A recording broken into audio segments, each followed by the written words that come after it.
The novel, The Poor Son, by the Algerian writer, Mouloud Pharaon, tells of the injustice that the poor inhabitants of Algeria lived through. Children were born in oppression and injustice and fought throughout their lives from birth. They must resist the occupation or live without dignity.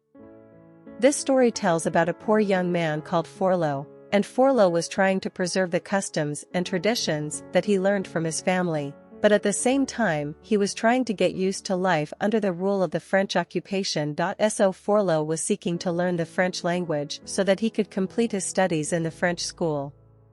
But he was always afraid, and always thinking what he would do if he failed in his studies, but he was always trying to motivate himself.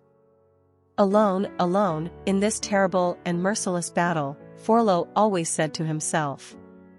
The writer Mouloud Pharaon was keen to have the hero of the story born in the same year in which he was born.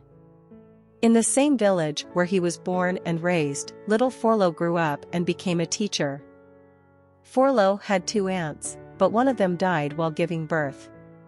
His other aunt was the one who motivated and encouraged him to face life's difficulties, but she also became mentally ill and was kept away from her family. Forlo was feeling very sad because the Mediterranean school he went to was a long layover from his home. So a school friend offered him to stay in the same house with him, and Forlo agreed. This story also tells about the beautiful moments that Forlo lived through, as Forlo and his friends used to collect olives, crops and fruits. This story also tells of the hard things that Forlo was going through. He always felt inferior next to the rest of the students who were with him at school, but he tried to get rid of this problem